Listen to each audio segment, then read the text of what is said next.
¿Cuáles son estas fuentes de energía? Sin entrar demasiado en cada una de ellas, simplemente citándolas. ¿Cuáles son estas fuentes de energía que inciden directamente en el bienestar y desarrollo del individuo?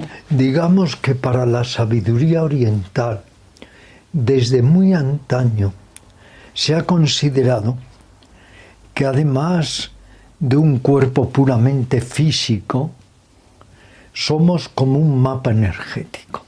Es decir, que todo es energía en realidad, porque hablamos gracias a la energía, el sonido es energía, la palabra es energía, el pensamiento es energía, la conciencia es energía más sutil, el movimiento es energía.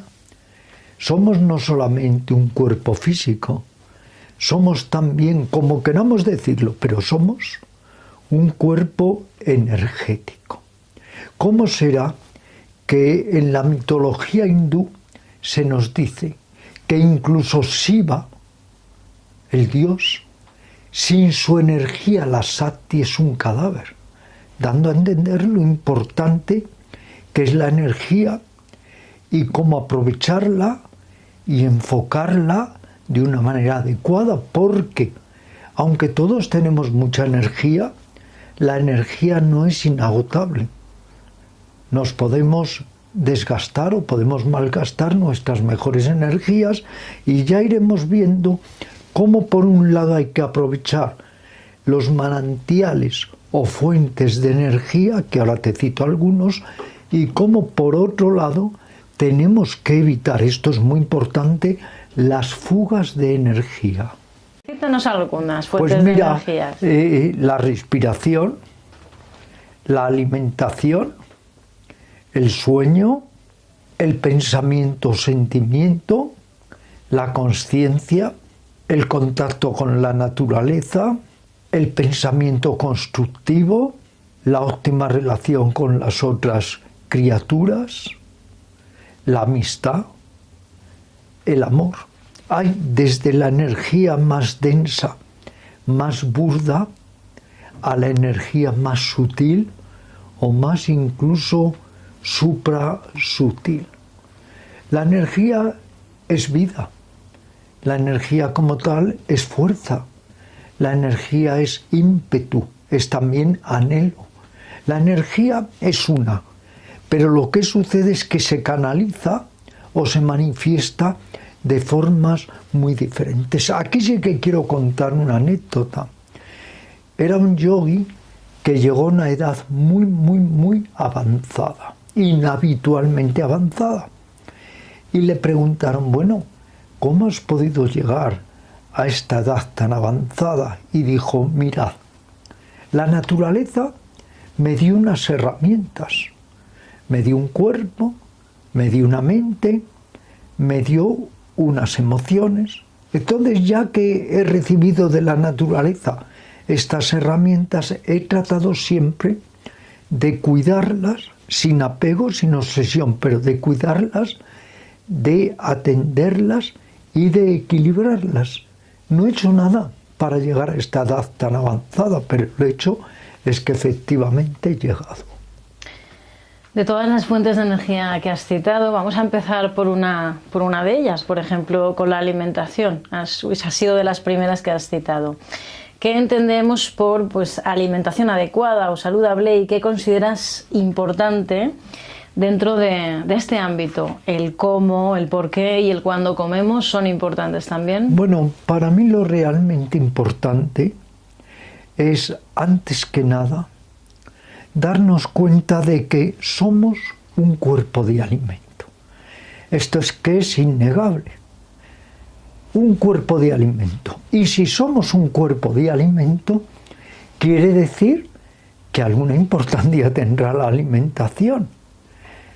Somos alimento, somos respiración, somos sueño. Luego, alguna importancia tendrá la alimentación, la respiración y el sueño. Yo no soy nada dogmático con la alimentación. Cada uno debe seguir el tipo de alimentación que quiera. Omnívora, crudívora, vegetariana, vegana, cualquier otra, macrobiótica, ayurvédica, cada uno, de acuerdo a su discernimiento, selecciona un tipo u otro de alimentación. Pero lo que es indiscutible es que hay que alimentarse. Y si tenemos que alimentarnos, pues alimentémonos con alimentos en la medida de lo posible más sanos. No quiere decir que sean los más sabrosos al paladar, porque indudablemente al paladar puede ser mucho más sabroso un boquerón que lleva en una lata 3 años que una lechuga. Pero es más saludable la lechuga. Pero luego cada uno tiene que aplicar su discernimiento. Y cada uno, como es el laboratorio en el que vive, cada uno tiene que irse dando cuenta de lo que a uno le conviene. No se puede maximizar, no se puede dogmatizar. A todo el mundo lo mismo, no. A una persona le irá bien comer 5 veces al día, a otra persona le irá bien comer cada 18 horas, el ayuno intermitente, otra persona cada 24 horas, cada persona tiene que comprobar. Pero lo que es indudable es que dale prioridad, dice el yoga y los textos más antiguos, a los alimentos más puros, a los alimentos más nutritivos, a los alimentos menos tóxicos, a los alimentos que no sean, se nos dice, demasiado salados, ni demasiado picantes, ni demasiado especiados. Y en el yoga se le da una importancia enorme a los lácteos. Toda esta corriente que hay contra lácteos, nunca la he entendido, porque también la vía de poner contra los lácteos la soja, y luego se ha dicho que la soja es negativa y que no es buena. Luego usted pruebe, usted compruebe que para algo tiene su razonamiento, su discernimiento, y vea lo que le va mejor.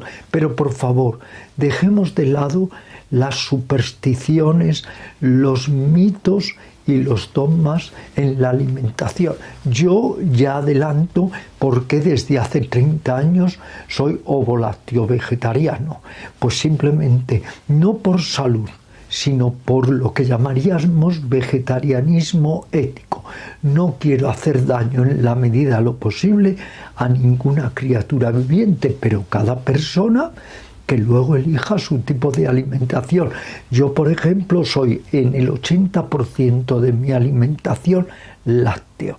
Y cada vez que veo, oigo esta crítica acerba a los lácteos, no lo entiendo. Digo, mis análisis son los de un niño de 10 años y me alimento, repito, el 80% de lácteos.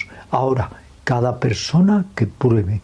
Hay personas, por ejemplo, como sabes, que los frutos secos no los digieren bien, otras personas, otros alimentos, hay que probar.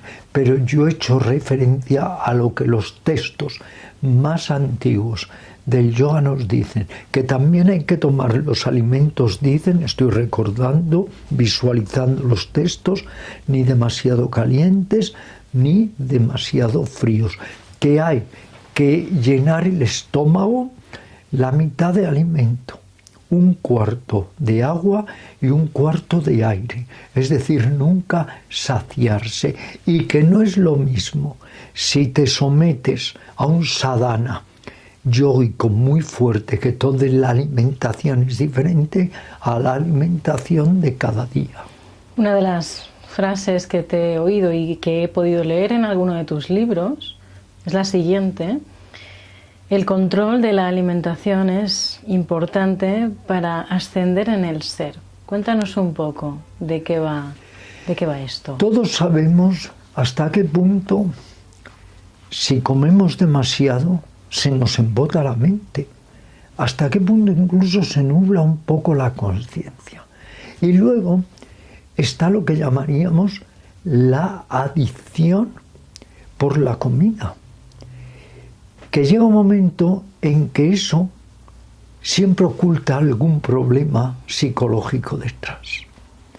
Los problemas o dificultades alimenticios siempre ocultan dificultades psicológicas que hay que también buscar y hay que subsanar. El ayuno es muy importante, pero el ayuno, cuando es más de 2 o 3 días, tiene que ser dirigido por un especialista.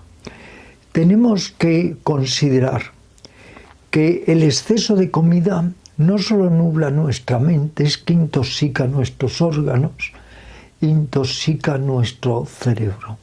Todos sabemos que meditamos mejor y estamos más atentos cuando no estamos en plena digestión, y que cuando estamos en plena digestión eso provoca somnolencia, pesadez de cabeza, lo que fuere. Creo que el yoga de la nutrición es esencial. ¿Qué quiere decir el yoga de la nutrición? Cuidar los alimentos, pero a la vez comer conscientemente, comer meditativamente, comer con lentitud y con atención, y no de una forma rápida y sobre todo inconsciente. Convertir el acto de comer en un acto meditacional, en un ágape sagrado, en un acontecimiento. El agradecimiento. Si no crees, también hay que agradecer la oportunidad de que puedas estar comiendo.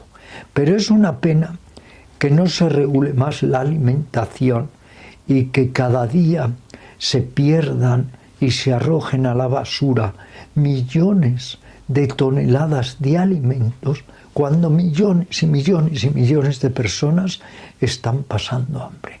Esta es una lacra más, esta es una prueba más del deficitarismo mental y emocional del ser humano.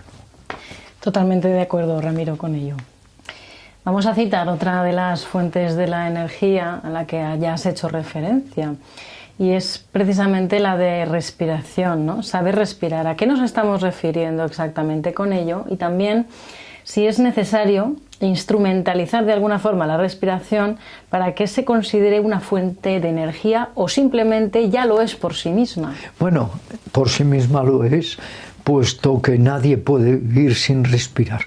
Podemos vivir sin comer hasta un mes, porque el mismo Gandhi era un atleta del ayuno y tenía una capacidad extraordinaria, aunque parecía tan enclenque, para soportar los ayunos. Yo mismo he ayunado 3 semanas. Podemos vivir hasta un mes sin comer. Podemos vivir algún día sin beber, algunos días sin dormir.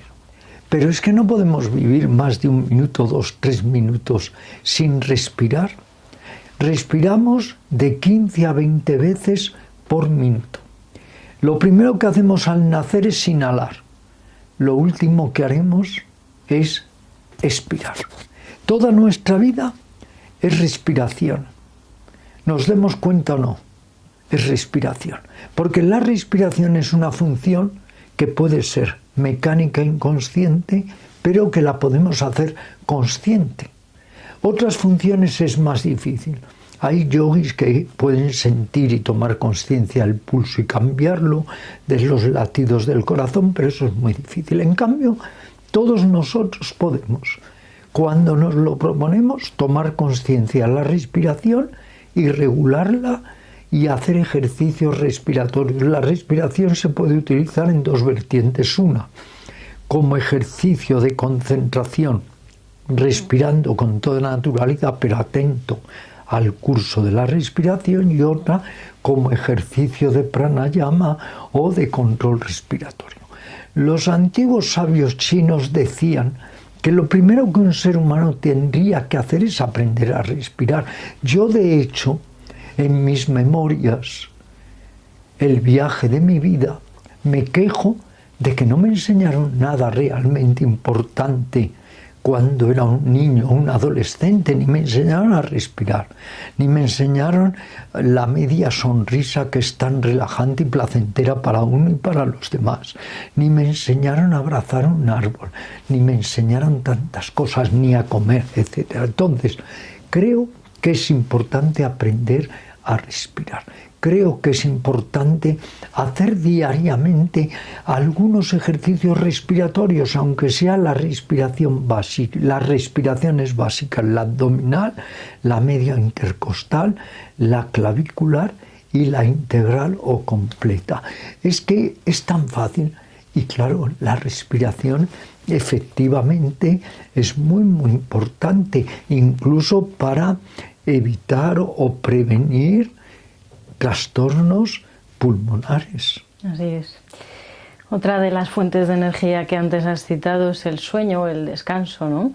Y yo me topo con esta situación de que cada vez son más las personas de que tienen serios problemas para conciliar el sueño y por tanto para descansar correctamente. Y es que resulta esencial tener un sueño profundo y reparador, incluso en este sentido la ciencia lo corrobora, ¿no? ¿Qué condiciones han de darse para que el sueño sea realmente reparador y se considere una fuente de energía? El 90% o más de los casos de insomnio no son debidos nunca a trastornos físicos, sino a problemas emocionales, agitación, tensión, estrés. Luego hay que aprender por un lado a relajar el cuerpo, pero por otro lado a sosegar el espíritu. Y no empeñarse en querer dormir, porque entonces alejas el sueño, sino relajarte, estar tranquilo para darle la bienvenida al sueño y que poco a poco vaya viniendo. Nunca hay que sacrificar las horas de sueño. Una persona necesita 6, otras 7, otras 8, cada uno debe respetar las horas que necesite de sueño, pero no cabe duda de que si se duerme mucho más profundamente, el sueño es más reparador. Todos sabemos que uno de los tormentos que se aplicaban en determinadas guerras, etcétera, era el de la privación de sueño, el privar a la persona de sueño, y terminas por totalmente enloquecerla y desquiciarla. Luego, el sueño hay que respetarlo. ¿Cómo será que se le ha venido a llamar la meditación natural? Porque mientras estamos dormidos, cuando se producen los periodos de sueños sin ensueños, entramos en lo más íntimo, en lo más profundo de nuestro ser, de lo que llamaríamos la nube del no saber, es decir, ir más allá del pensamiento, de las ocupaciones y preocupaciones. Luego el sueño es altamente reparador, no solo físicamente, sino psicológica y mentalmente. Ramiro, ¿consideras que determinados pensamientos, emociones y actitudes nos roban la energía? Que precisamente esta expresión, robar energía, yo la escucho mucho últimamente hoy en día. Lo que nos roba la energía es la agitación, la tensión, el engendrar conflictos u hostilidades innecesarios. Son grandes ladrones de la energía los disgustos innecesarios, las obsesiones, el parloteo mental que no cesa. Todo eso son fugas de energía, indudablemente. El no saber relativizar, el reaccionar desmesurada y neuróticamente a los hechos de la existencia, el autocastigarnos mediante sentimientos de culpa, de baja autoestima. Hay muchas cosas indudablemente que nos roban la energía. Todo lo que sean reacciones desmesuradas nos roba la energía, altera nuestro sistema nervioso y daña nuestro aparato psíquico. Por eso también te diré que una fuente importantísima, quizá de las más importantes de energía, es la quietud, el sosiego. Es una fuente extraordinaria de energía. Y en cambio, las ambivalencias, las contradicciones que no logramos conciliar, todo ello merma, roba nuestra energía. podemos realmente trabajarnos interiormente para que estas emociones, pensamientos y actitudes constituyan una fuente de energía. ¿Hay métodos reales para esto? Por supuesto, y también quiero en este sentido valorar mucho el esfuerzo, porque el esfuerzo es voluntad y la voluntad es como un músculo. Si tú trabajas ese músculo, se fortalece y desarrolla, y si no, se atrofia, se vuelve fofo. La voluntad es esencial. Tenemos que aplicarla correctamente, apoyándola en la motivación genuina, pero que sepamos que todos los seres humanos, si se lo proponen, pueden reeducar y desarrollar su voluntad. Y la voluntad es una energía preciosa y necesaria para llevar a cabo cualquier disciplina, sea una disciplina espiritual, artística, deportiva, social o de cualquier tipo. Por eso yo decía que no hay que ver la energía solamente como algo burdo, como algo tosco o denso. La energía es también lo más sutil. La conciencia es energía, los sentimientos son energía, el amor es la suprema energía, la compasión. Todo es energía si tenemos en cuenta que la energía es fuerza, que la energía es poder. Y Ramiro, ya que has hablado de la voluntad, ¿qué podemos hacer para fortalecer la voluntad? Lo que es indudable, Silvia, es que nadie puede fortalecer la voluntad involuntariamente. Como no se puede desarrollar la conciencia inconscientemente. ¿Qué es la voluntad? Es querer, es volición, es también una energía muy poderosa. Pero voy a dar una norma, una regla, que es irrefutable. Es la siguiente. Todo aquello que dejes de hacer porque te cuesta trabajo, debilita la voluntad.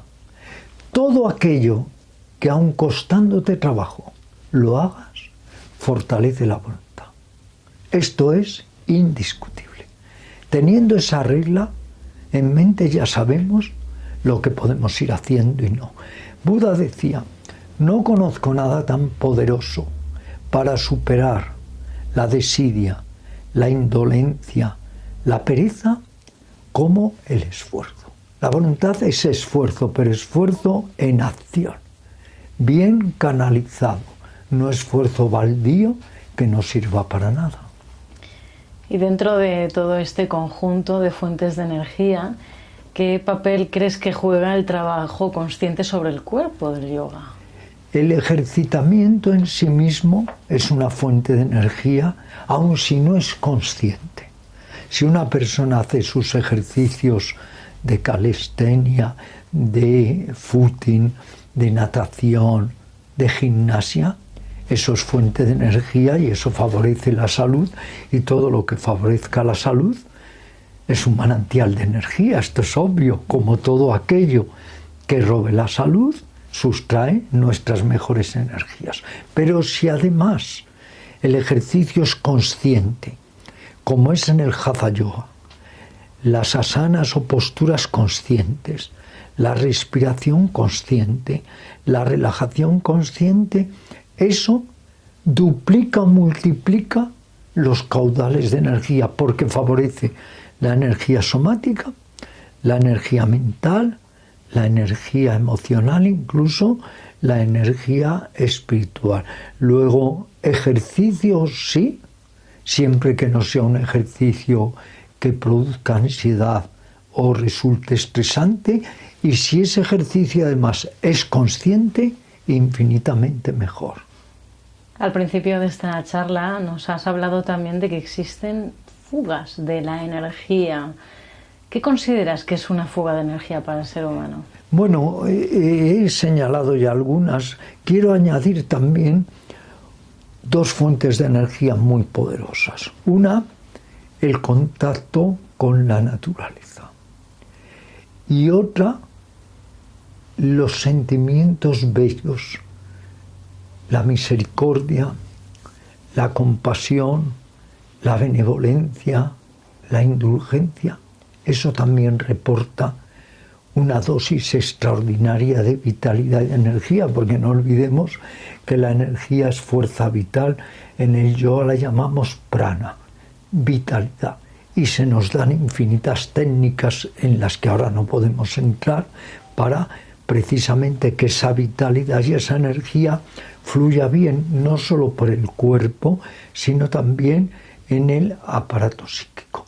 Quiero recalcar lo que son grandes usurpadores de la energía: los disgustos, las tensiones, las ambivalencias o contradicciones, los conflictos, el apego desmesurado y su opuesto, la aversión, el odio, el rencor, el resentimiento, sustraen grandes cantidades de energía. Tenemos que vigilar nuestra actitud. En cambio, la ecuanimidad, el equilibrio, la mesura, el no excederse en las cosas desorbitadamente, todo eso acumula energía.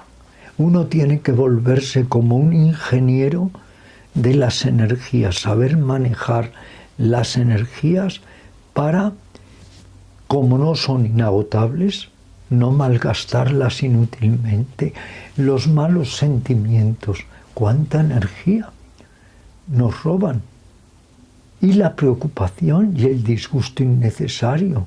Y qué decir del afán de venganza y de el resentimiento. Todo eso es energía que se nos roba, igual que el ego. Si el ego lo sabes enfocar para acciones bellas, para compartir tu beneficio con los demás, reporta energía. Pero cuando el ego te domina, te controla, entonces te está robando tus más preciosos caudales de energía. Has citado una fuente de energía que a mí me parece esencial y que yo no te he preguntado por ella, pero es el contacto con la naturaleza. Cierto. Y el contacto con los animales, y el abrazo a un ser querido, el abrazo a un árbol, el cómo hacían determinadas miembros de tribus extenderse en el suelo y abrazar a la madre tierra, y el contacto con el viento, un amanecer, un atardecer, bañarse en las aguas de un río.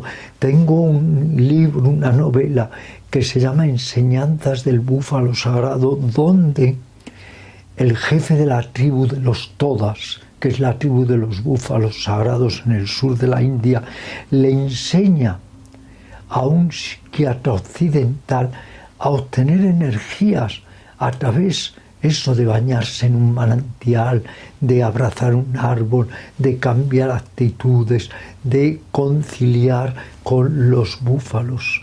Yo siempre digo que nunca he sentido una energía más bendita, más nutritiva, más entrañable que la que recibía de mi gato Emil cuando le abrazaba y le besaba y le hablaba. Y él me hacía mugiditos o maullaba. Eso era un intercambio energético realmente poderoso. Entonces, la energía es también tu actitud. Tú puedes hacer que algo te procure vitalidad, fuerza, prana, energía, entusiasmo, alegría, contento, o que algo por el contrario te descargue de las energías y te someta a un estado de tristeza o de melancolía incorregible.